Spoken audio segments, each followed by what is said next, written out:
Bien, muy buenas tardes. Producto del aniversario que se celebra en el mes de octubre de la antigua Universidad de Santo Tomás de Aquino, actualmente Universidad Autónoma de Santo Domingo, la Escuela de Idiomas de la Facultad de Humanidades ha dispuesto este espacio para que el profesor Juan Rosario Mena comparta con nosotros unas palabras acerca de lingüística y neurociencia. Adelante, profesor. Muchas gracias, maestro. Las oportunidades en la vida hay que aprovecharlas, y antes de mi muerte es interesante despertar al mundo algunos conocimientos que están congelados en los libros, en muchos idiomas, pero que algunas personas lo desempolvan y son capaces de expresarlo. En este caso, me ha tocado a mí por la asignación del señor director René Olivares el momento de expresar algunos pensamientos que liguen la lingüística con lo neurológico, la psicología con la lingüística, es decir, la ciencia moderna que se llama psicolingüística y la ciencia moderna médico-lingüística que se llama neurolingüística. Entonces, sobre esa disposición estableceremos el paralelo, el parámetro o la diferencialidad en que el comportamiento científico ha demostrado su unión. Antes que nada, lo primero que tenemos que determinar es que la lingüística es una ciencia y que la neurología es otra ciencia, y que la lingüística se ha ido cruzando con otros campos científicos para permitirle ahondar más profundamente sus canales. Entre ellos están la psicología, la filosofía, la historia, la antropología, la sociología y, como le acabo de decir, la neurología. Quiero decir que ¿por qué la lengua, la lingüística ha incorporado esos campos? Porque el hombre es un ser complejo. El cerebro es altamente complejo, tan complejo que tiene una imitación aproximada a la computadora mecánica que la ciencia ha realizado. Quiere decir que el cerebro, que es una complejidad, obviamente se hace virtuoso cuando es capaz de encontrarse con otra ciencia y poder atravesar como ejes longitudinales sus campos, ejes transversales y ejes longitudinales. Entonces, como la lingüística es una ciencia y la neurología es otra ciencia, vamos a conversar un poco sobre este paralelo. En este paralelo tenemos que trabajar obligatoriamente un poco de momentos históricos y un poco de cómo cada una de estas ciencias se comporta. ¿Cómo estudiamos el comportamiento de una ciencia? A través del método. ¿Qué es un método?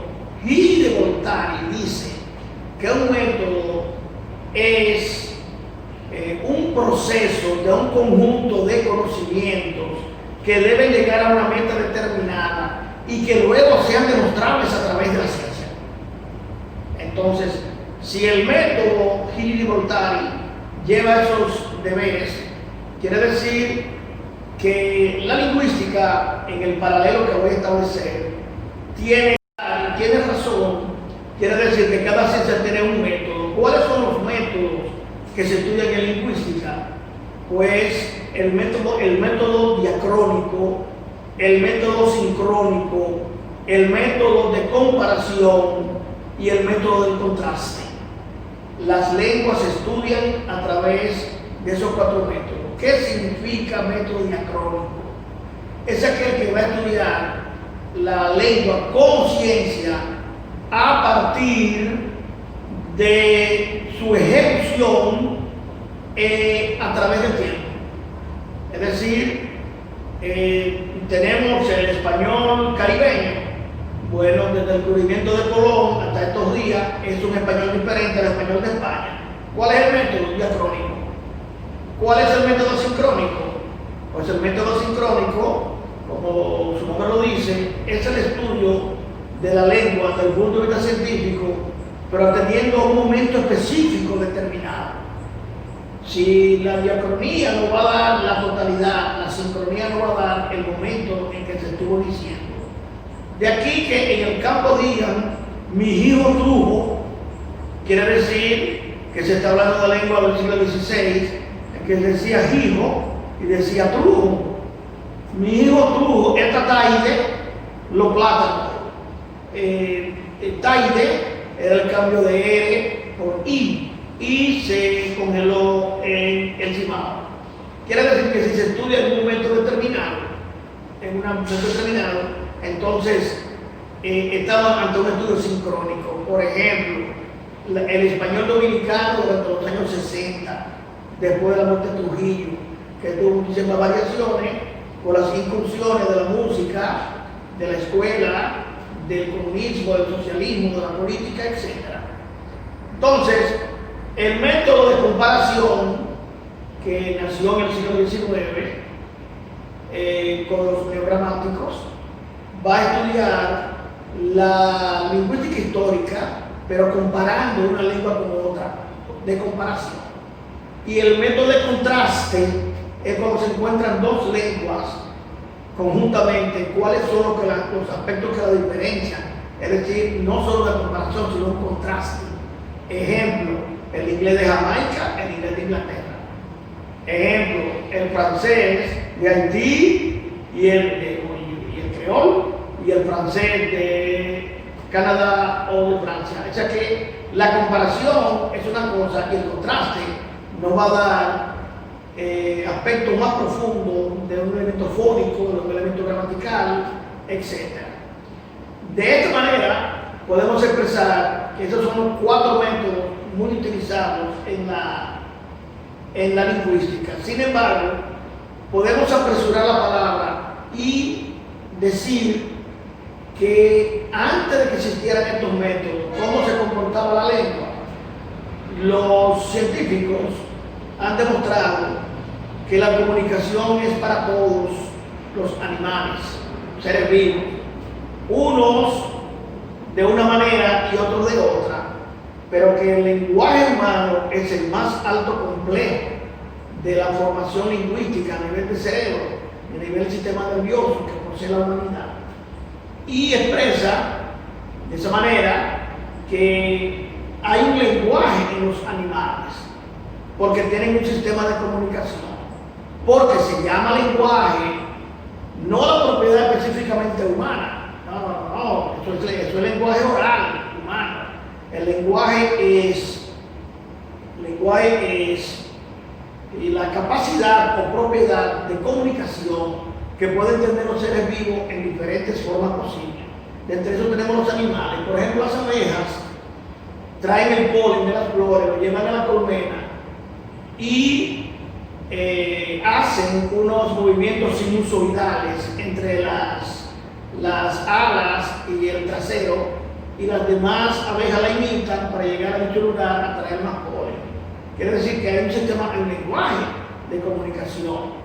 Hay unas 2 millones de hormigas blancas en África, soterra, bajo tierra, que tienen unos canales especiales donde hay unas de ellas que son militares y que airean cada beneficio de eso para que le entre aire a la reina, y a veces son sustituidos por otros porteros de esa situación. Quiere decir que hay una comunicación entre ellas, y no digamos de las hormigas que van guardando tanto para el invierno, van atravesando todo tipo de muros, contingencias, rocas, para guardar en los momentos en que la lluvia les impida salir a buscar. Quiere decir que hay un lenguaje, como se llama sistema de comunicación animal, ¿Es complejo? No, porque no tienen un cerebro de complejidad como lo tiene el hombre, pero sí tienen un sistema de comunicación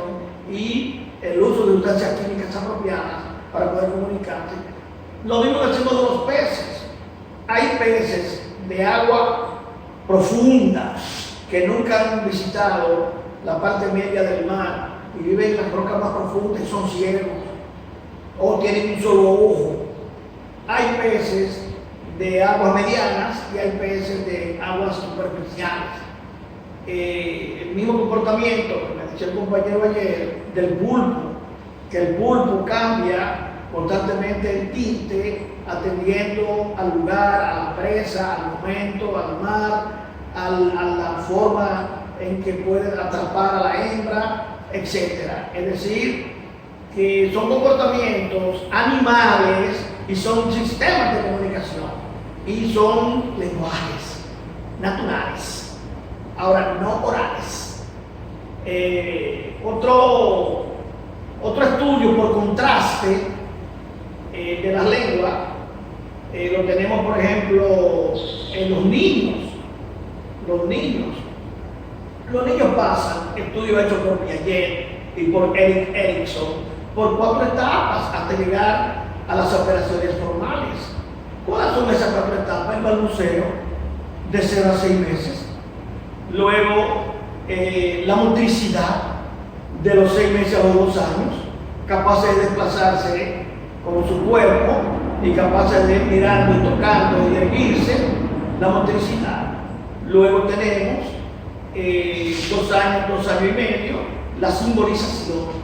Comiencen a simbolizar, a mirar la existencia y ya van diciendo algún tipo de sonido que se refiere a palabras aplicadas a objetos. Estamos en contraste. ¿Cómo es el contraste entre los niños? Y luego las operaciones formales que empiezan ya de los 6 a los 10 años, en que el sujeto comienza ya a pensar, el niño ya comienza a pensar. Es decir, Piaget y Erik Erikson trabajan muy bien estas etapas de la formación del pensamiento y en los niños. De 0 a 6 meses, de 6 a 1 año y medio, 2 a 3 años, etc. ¿Qué es esto? Un estudio de la lengua de los niños por contraste, porque el niño todavía no tiene la capacidad operacional de tener una foto. Otra forma de estudiar la lengua por contraste, las lenguas que tenemos en las tribus, las llamadas lenguas primitivas. En las lenguas primitivas, como su nombre lo indica, tanto de África como de Asia, como de regiones de los Alpes y demás, tienen formas muy especiales. Hay lenguas que solamente son sonidos, algo así como, porque yo la escuché en Rusia. Otras lenguas tienen primitivas, por ejemplo, los esquimales, para decir nieve, tienen 10 formas diferentes de decirlo en lengua esquimal. En Tasmania, en Rusia, para decir raro, que algo está raro, se dice unas 70 veces en formas diferentes, y para decir grande en unas 100 veces. Es decir, cómo cambian las lenguas por contraste en relación a su cultura. Los beduinos también tienen para decir arena diferentes formas de expresar. Quiere decir que al estudiar la lengua científicamente, la estamos viendo, como hemos visto hasta ahora, el lenguaje de los animales, el lenguaje a través de los niños y el lenguaje a través de las lenguas primitivas. Pero a todo esto nos vamos a consolidar la ciencia y decimos, entonces, ¿cuándo le apareció la lengua al hombre, a la complejidad del cerebro? Y ahí donde tenemos un pequeño momento para expresar 3 grandes teorías que intentan explicar el origen de la lengua en el hombre, que es lo más complejo que puede haber dentro de la formación de los seres vivos para la transmisión de sus pensamientos.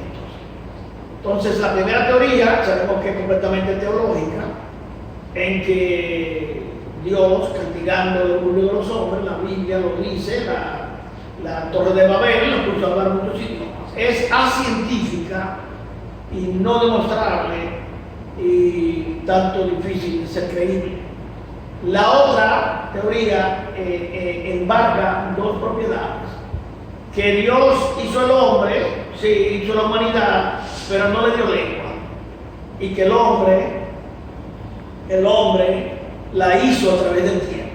Esa es una teoría intermedia. Pero la teoría más científica es la de Darwin y Herbert Spencer.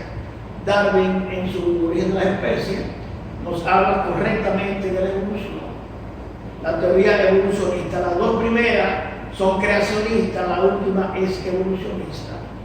Y en esta última teoría evolucionista se plantea justamente que la evolución ha sido la madre de la creación, la evolución, de la creación de la lengua y de la formación de los sistemas de comunicación. En ese sentido, podemos plantear y replantear que la teoría de los geólogos y la teoría de los antropólogos, es decir, los geólogos estudiando el origen de la Tierra, la capa terrestre, y luego los antropólogos que estudian el origen del hombre. En pocas palabras, el hombre tiene alrededor de 2 millones de años, que otros dicen 180.000 años. Parte del paleolítico al neolítico y el mesolítico. En el paleolítico tiene de lo que se ha encontrado por los hallazgos encontrados geológicamente. Es decir, que usaban, qué tipo de vasijas, qué tipo de instrumentos utilizaban, qué tipo de sustancia utilizaban. El asunto es que en el mesolítico es donde se plantea justamente la prolongación de la especie de los simios, de los orangutanes hasta los póngidos, y de los póngidos al Homo sapiens, del Homo sapiens al Homo sapiens. Es decir, toda esa es una textura de siglos a través de los fósiles encontrados, pero era una especie de animal. ¿Qué han dicho los científicos sobre esto? Que cómo llegó el hombre del mono al hombre. Los científicos han determinado que ha ocurrido en la humanidad, que existen unas células llamadas FOX, F4, que se ha dado en algunas especies, y que por mutación, todos los genes eran de mono, pero hubo un gen que mutó, y en esa mutación apareció el hombre. Una teoría sobre la mutación del origen del hombre a partir del mono. Ya lo otro es pura historia de cómo el hombre comenzó a imitar los sonidos de las aves al discurrir del tiempo y al desarrollar la complejidad del cerebro. Cómo él hacía llamadas intentando decir si había comida o si había peligro, y cómo esas llamadas se fueron prolongando y ellos se fueron reuniendo en grupos. No tenemos mucho tiempo, pero rápidamente ocurrió de esta manera, y luego se fueron por necesidad uniendo en grupos y de uno a otro para la comida, y las grandes dificultades de los cambios climáticos que había en toda Europa, tanto calor por un lado, tanto frío por el otro. Ese hombre no ocurrió en un lugar, ocurrió concomitantemente en África, en Asia y en Europa. Y el desarrollo de este tipo de hombre que provino del mono llegó caminando hasta lo que hoy es Irán, Irak y Turquía. En Irán, Irak, Siria era donde estaba, para los católicos, para los cristianos, el paraíso terrenal. Había el Tigris y el Éufrates, la Mesopotamia, que todavía existe, y se localizaron ahí, porque podían tener desierto, podían tener sol, podían tener donde sembrar cebada, trigo y demás. Bueno, pero estoy saliendo del asunto. El asunto es que cuáles serían las formas iniciales de las expresiones del hombre. La primera sería exclamativa, sorprendido por todo lo que ve. La segunda sería gestual, gestos. Y la tercera que dije anteriormente, onomatopéyica, que es la repetición de sonidos, en este caso de animales.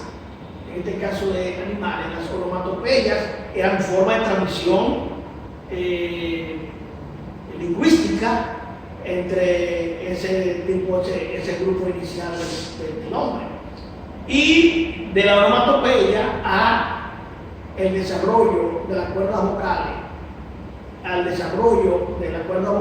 la repetición de los sonidos, de los gruñidos de animales, nos da la consonante, y en esa necesidad intrínseca del hombre intentar con doble R, nos dice que de esa manera el hombre comenzó a desarrollar las manos, comenzó a desarrollar las actividades o actitudes de la defensa corporal, y el hombre se convierte finalmente en un ser que cuando se asienta ya, donde se asentó primero en la Unión Europea, fue justamente en el Medio Oriente, y donde comenzó a hacer ciudades, una especie de ciudades que le llamaron Ja, y el jefe mayor se llamaba Gen, y comenzaron así el desarrollo cerebral, lingüístico.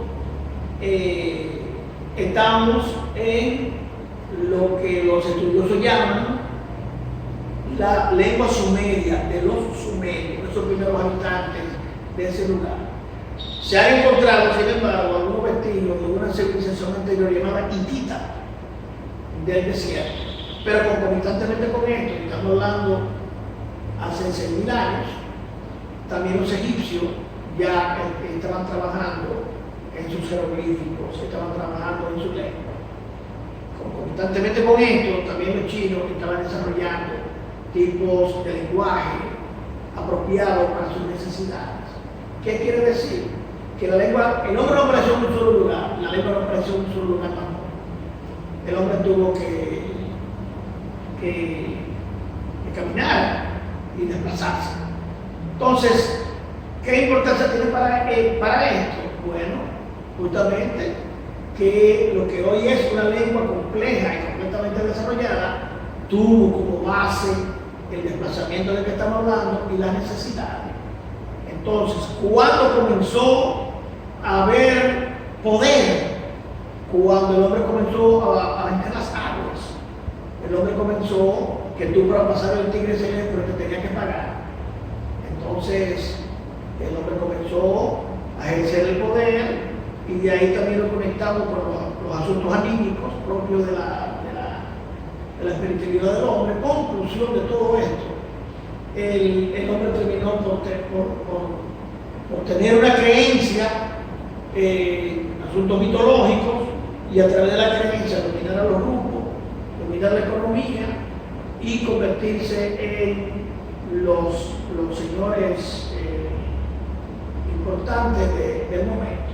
La lengua sumeria tenía 3.000 signos que se redujeron a 300, y después con la entrada de los fenicios se convirtieron en 30, que finalmente fueron 22 para la construcción de las lenguas occidentales. Sin embargo, eran consonantes todas. Yo no me imagino cómo pudiera decir refrescante. Seguro, referenced, porque era todo consonante. Las vocales las inventaron los griegos, y las traspasaron a Roma. En muchos libros dice que fueron los romanos. Los griegos estudiaron las vocales abiertas A, semicerrada EU y cerradas IU. Luego habían otras, una de estas dentro del contexto, pero no tenemos mucho tiempo para este asunto. El asunto es, que esto es sobre el origen de la lengua, así rapidito. Ahora, cuando las civilizaciones se estabilizan, Grecia y Roma, y China del otro lado allá, ¿qué pasa con el estudio lingüístico? Bueno, ahí es una cátedra de 5 horas, que esa lengua va a pasar por diferentes momentos. Esa lengua hablada, Grecia comienza a subir como potencia, antes Egipto como potencia, y lo que los une a todos es una especie de mercado entre todos. Entonces, conclusión: Grecia, Egipto y el sur, el Medio Oriente. ¿Qué pasó con Grecia? ¿Qué pasó con Egipto? Grecia comienza a surtir su civilización a partir de los recursos mineros que tenía. Y Grecia comienza a convertirse en toda la potencia que fue todo un imperio. Antes ya había hecho Egipto. ¿Qué tiene que ver eso? Que la intermediaria en todo lo que estamos hablando es la lengua. La lengua pasó de oral a escrita. Entonces, las primeras expresiones hechas en paredes y demás, de carácter ideográfico, pictórico, que luego se convierte en ideográfico cuando le comienzan a dar señales de una paloma, de un halcón, de un triángulo, y entonces del oral a lo escrito. ¿Cuándo aparece la escritura realmente? Cuando el hombre se vio la obligación de calcular. Porque entonces, con esta mente de que estamos hablando, ¿cómo llevaban la administración? ¿Cómo llevaban la contabilidad? Y ahí el hombre comenzó, de alguna manera, a utilizar sus artificios para la escritura. Para Egipto, los jeroglíficos sobre los papiros. Para la Sumeria, pues los sumerios trabajaron bastante bien la escritura cuneiforme e hierática. La hierática era una forma especial con que los religiosos se transmitían para que nosotros no supiéramos lo que decían. Y la demótica, que se le permitió al pueblo un tipo con el tiempo de coordinación para la expresión de su pensamiento. Hierática, demótica, todas estas se resumen con el título de cuneiforme. ¿Qué es una lengua cuneiforme? Aquella que se hace con una cuña. ¿Qué es una cuña? Un punzón aplastado sobre madera o sobre ladrillo, ya sea o sobre arcilla. Entonces, de esta manera comenzaron a contar y a escribir las letras que en el devenir pues hacían su paso por la tierra. ¿Qué ha pasado con todo esto? Que tenemos las lenguas y tenemos las escrituras. Las escrituras silábicas, que viene después de la ideográfica. La ideográfica se expresaba justamente con ideas para expresar muertes, reinados, como se llama, pleitos, osos, leones. Y de la ideográfica la tomaron mucho los orientales de la ideográfica. Y que esto es solamente de esto es una clase entera hablando. Conclusión: de esta manera aparecieron las escrituras y se establecieron ahora. Cuando el hombre se dice que desarrolló ese cerebro. Solamente estoy en la parte lingüística.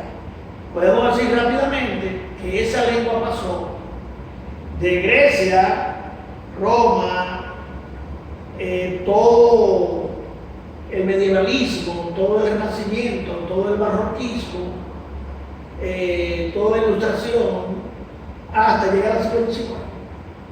Todo eso se llamó la presciencia de la lengua.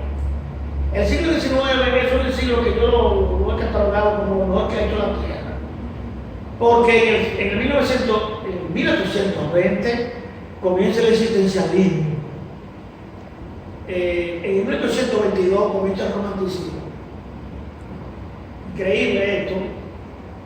En el 1816 comienza a estudiarse la lengua de manera científica a través de la comparación Steiner, Schleyer, Katz, y buscando una lengua qué lengua dio origen a todas las lenguas que estaban hablando. Entonces, en esa búsqueda de comparación de lengua, resulta que William Bos escribió una monumental obra que se llama El sánscrito en comparación con el lituano, el letonio, el ruso de la época, el griego, el latín, la lengua anglosajona de la época que venían en camino. Quiere decir, la comparó con 15 lenguas, el armenio, el latín, griego, armenio, entre otros. Y esa obra, ¿pero qué pasó con él? Que no pasó de comparar palabras o comparar oraciones. O sea, pero se comenzó a hacer por primera vez, por comparación, eso es lo que se llama lingüística histórica o lingüística sincrónica, del estudio de las lenguas, con el método comparativo. Como podemos entender, ese método comparativo comparaba palabras cuál para lenguas latinas, pues para la lengua anglosajona, what, when, where, SWH quiere decir como comparación. La terminación en Sion, admisión, devolución, resolución, y la lengua anglosajona, consideration, admission, etc. O sea, en contraste, hicieron un estudio de los prefijos y de los infijos. En fin, estudiaron a través de esas comparaciones se hicieron a través de la comparación entre personas en una misma lengua, de la comparación entre pueblos de carácter topográfica y de las comparaciones entre la posición social, es decir, la posición social del sujeto divide la lengua, la geografía divide la lengua, y aún el mismo sujeto, las lenguas que se llaman dialectales, diafrásicas, diastáticas y diatónicas. Es decir, que esto es interesante por comparación, pero esto no se queda ahí. Entonces, después vemos en el 1916 el estructuralismo, en el 1926 el distribucionismo, en el 1952 a Noam Chomsky, y estamos hablando de la línea de la lengua para que haya neurociencia, neurolingüística. Y luego tenemos a Van Dijk en 1960 con teoría del discurso, en 1970 la lingüística cognitiva, 1975 el experiencialismo de Lakoff, y 1992 la teoría del gen, que es la que me tocaría explicar, darle cuenta de los estudiosos, dos mujeres, una en Haití llamada Spinker y otra de la Universidad McGill llamada Quinault. Esta sería la última estadio de la comparación que yo intento hacer para hablar de neurolingüística, como apareció en esa línea. En la otra línea, la psicología, que es la ciencia emparentada, viene de la filosofía. Entonces, los primeros grandes filósofos occidentales, pues hacen en Grecia. Los presocráticos, Anaxímenes, Anaximandro, Tales de Mileto, que hablaron del agua, hablaron del sol, Heráclito, Demócrito, es decir, hablaron de todo la concepción de la verdad, pero con un dejo de psicología, con una parte psicológica y emocional. Pasando por el Señor Tamís, tenemos entonces que Platón trata la psicología, trata los hábitos psicológicos como que provienen del alma, el alma. Y Aristóteles plantea que hay alma y cuerpo, psicología, y escribe un libro que se llama Metafísica. Y Platón escribe un libro que se llama El Crático. Quiere decir que quiere buscar informaciones sobre esta otra línea de psicología, pero en filosofía. Y así tenemos todo el Renacimiento, antes del Renacimiento, todo el medievalismo, Tomás de Aquino, San Agustín de Hipona, todos son religiosos con las ideas filosóficas de Aristóteles y Platón, pero con una convicción de lo humano, del alma. Incluso imagínate el libro La ciudad de Dios de San Agustín. Pues dándole seguimiento a todo eso en psicología. También tenemos el Renacimiento, también tenemos toda la etapa de la iluminación, del iluminismo, que fue en el siglo XVI, lo más importante en España, era todo religión, es decir, todo dedicado a la piedad, al amor, al servicio, todo eso es psicología, pero no científica, como pasaba con la lengua. Entonces tenemos que volver al siglo XIX. En el siglo XIX aparecen las escuelas lingüísticas, hablamos de lingüística sincrónica, pero en el siglo XIX por primera vez aparecen las escuelas psicológicas. Aquí tenemos la unión. El primero que en Leipzig, un tipo llamado Wilhelm Wundt hace un oratorio haciendo experimentos, y a él se debe la aparición de los primeros cimientos de lo que va a ser la psicología de la conducta, estudiando el comportamiento humano. Este estudio de Wilhelm Wundt, va llamado funcionalismo psicológico.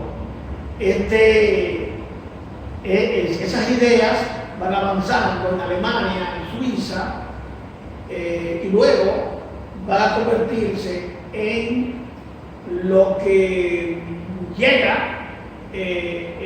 durante todo, estamos en el siglo XIX, siguen y se llama psicología experimental, donde los científicos de la época comienzan a experimentar con conejos, con ratones, con caballos, con perros, en el siglo XIX.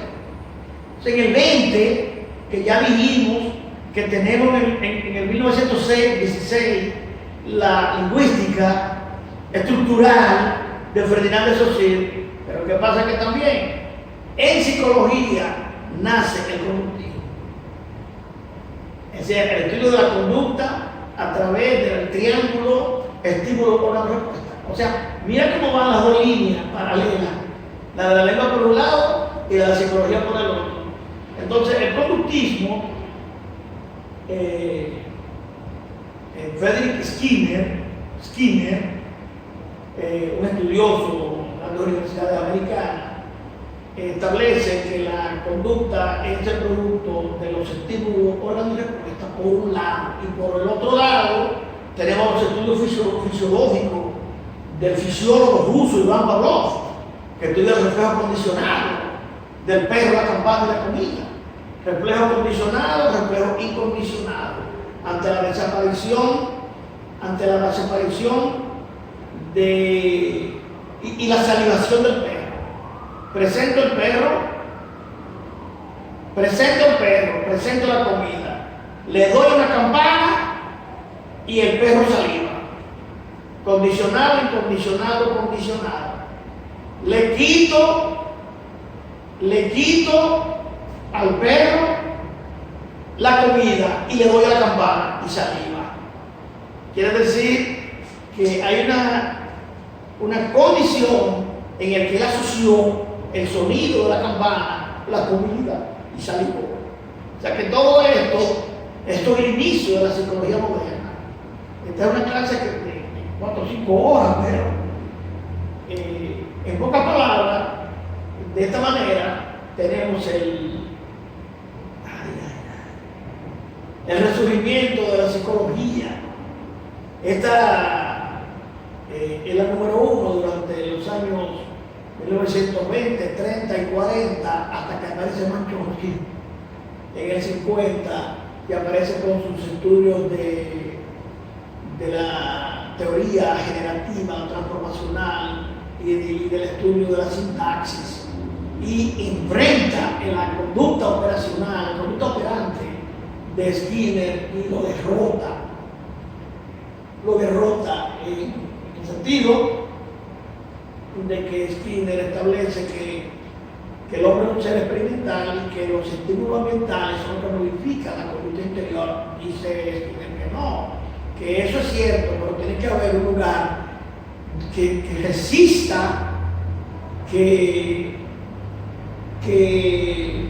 donde cuele la situación de los estímulos exteriores y tenga resistencia u oposición para que haya aprendizaje. Eso se llama la gramática transformacional en el lóbulo frontal. En el lóbulo frontal, una capacidad que tiene el hombre en el lóbulo frontal, una gramática natural que tiene la especie humana, que no tenían los primeros que yo estuve mencionando. O sea, los animales no tienen nada de esto. Es decir, el hombre tiene esa gramática en el lóbulo izquierdo, del cerebro, que es donde en 1992 termina con la gramática genética que habíamos mencionado anteriormente, de los grandes estudiosos, basados justamente en el hemisferio izquierdo. Quiere decir que cuando aparece, ahora viene el tercer paso, cuando aparece la psicolingüística, entonces ahora sí es verdad, una tercera dimensión de la conversación, el desarrollo de la medicina. La medicina siempre estuvo relacionada con la curandería, hasta la gran revolución de 1916, 17 y 18, en que la medicina toma carácter científico. Los grandes trabajos en Francia, en Alemania, en Inglaterra. Entonces, la medicina estudia el cuerpo humano, y dentro del cuerpo humano estudia un elemento de fundamental importancia, que es el cerebro.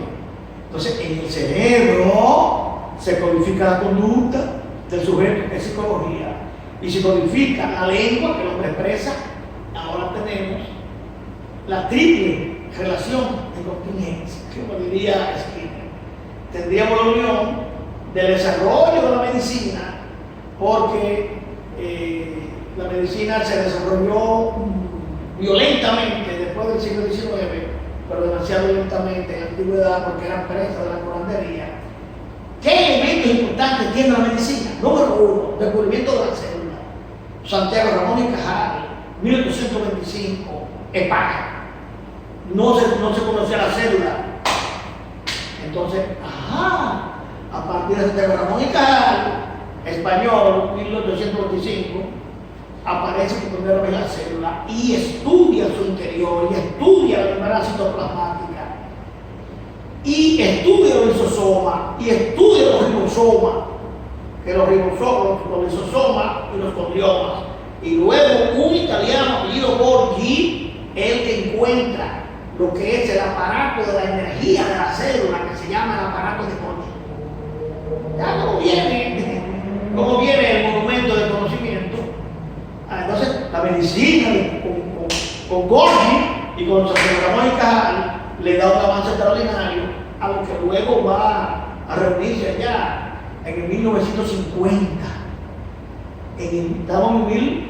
Estamos aquí en el siglo XIX y en el 20 tenemos 1950, donde se reúnen la lingüística con la neurología, llamada neurolingüística, y con la psicología, psicolingüística. Está muy claro, ¿quién trabaja los fenómenos lingüísticos duro? El conductismo. Pero ¿quién trabaja los fenómenos lingüísticos súper duros? Chomsky, gramática generativa. ¿Dónde se dan? Lóbulo frontal. Entonces tenemos por un lado el lóbulo frontal, medicina. Por otro lado tenemos la conducta del sujeto, producto de reacciones estimulativas, conductismo. Y por otro lado tenemos la parte operacional del pensamiento del sujeto y su capacidad de expresión de los actos de habla, la lengua. Entonces, ¿qué sucede con esto que estamos hablando?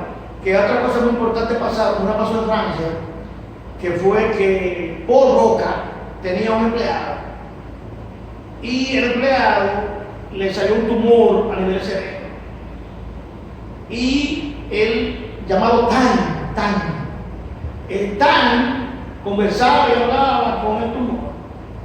Cuando le hicieron la operación, Broca extirpó el tumor a Tan. Después de la operación no hubo un cambio. ¿Qué quiere decir? Que en esa región que Paul Broca extirpó estaba la región del agua, que nadie la había por el momento sabido. Y a esa región precisamente se le llama área de Broca, que tiene que ver, estaba en la historicidad del pensamiento, que tiene que ver con Broca y tal. Y otro estudioso llamado Wernicke, esto ocurrió con Broca en el lóbulo frontal, en el lóbulo izquierdo frontal, es decir, lóbulo frontal izquierdo. Tumor, extirpación, no habla. ¿Cómo se llama la persona que no habla? Afasia. Entonces comienzan a estudiar las afasias. Las afasias no son solo de la medicina, son de la psicología. Las afasias. Entonces, otro señor llamado Wernicke, haciendo otras operaciones, encontró en el temporal izquierdo otra extirpación que se llama el área de Wernicke. El área de Broca y el área de Wernicke son las dos áreas más importantes que tienen que ver con la producción de habla. Una enfermedad en Broca, que es lóbulo frontal, o en Wernicke, que es temporal. Sabemos que el cerebro se divide en dos hemisferios, derecho e izquierdo, y que se divide en lóbulos frontales, parietales y temporales. Entonces, compañero, quiere decir que estos tres, Santiago Ramón y Cajal, otros llamados Scherer, y Broca y Wernicke, vendrían siendo los padres de lo que luego va a ser la neurolingüística, porque son regiones cerebrales donde tiene que ver con el habla. Entonces, de esta manera, las afasias se fueron estudiando con más profundidad y los estudiosos las dividen en disgramia, cuando no son capaces de comprender la gramática, dislexia, cuando no son capaces de leer bien, disgrafía, cuando no son capaces de escribir bien, ecolalia, cuando el sujeto vive repitiendo, hablando, el niño vive repitiendo, hablando, es decir, palatalaria, cuando hay una interacción de la región palatal, palilalia, cuando habla sin pararse, reverberancia, cuando el sujeto, además de hablar sin pararse, habla muy alto. Entonces, ¿Qué hora tenemos? Para terminarle esta breve palabra que el distinguido maestro tuvo el honor de presentarme, el señor director, porque realmente es una conferencia de mucho más tiempo, lo llevo un poco rápido, porque ahora tendría que meterme en el cerebro, sus distintas partes, sus distintas funciones, para quedar mejor este asunto. Pero, en pocas palabras, el cerebro se divide en 2 hemisferios y 4 lóbulos, y tiene una corteza que se llama corteza cerebral. Esa corteza cerebral, y junto al cerebro, tiene 1.500 millones de neuronas. 1.500 millones de neuronas. 1.000 millones de esas neuronas están en la corteza cerebral, y las otras son prolongaciones de la médula espinal que continúa. Es decir, que mira cuán perfecto es el ser humano y con cuántas dificultades para sobrevivir.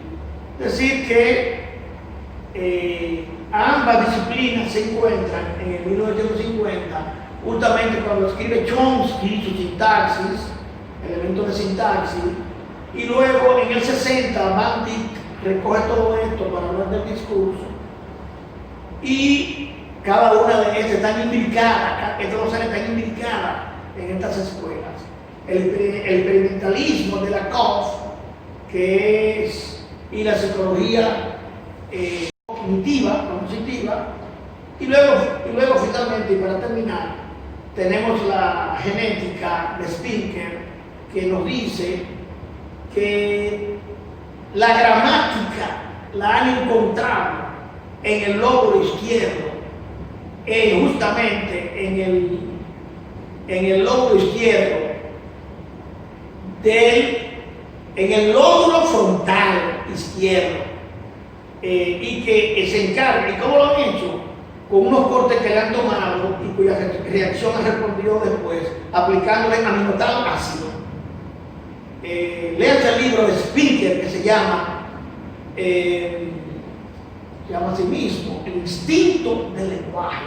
Luego, el lenguaje no ha sido ningún producto de la sociedad como han querido vender, ha sido una programación que ha tenido su desarrollo hasta llegar al instinto. En esta región se encuentra la parte abstracta del pensamiento, y se encuentra la gramática y el vocabulario.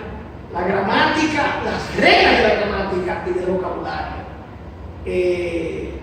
Ya lo otro sería desarrollar cómo que se llevó a cabo todo esto.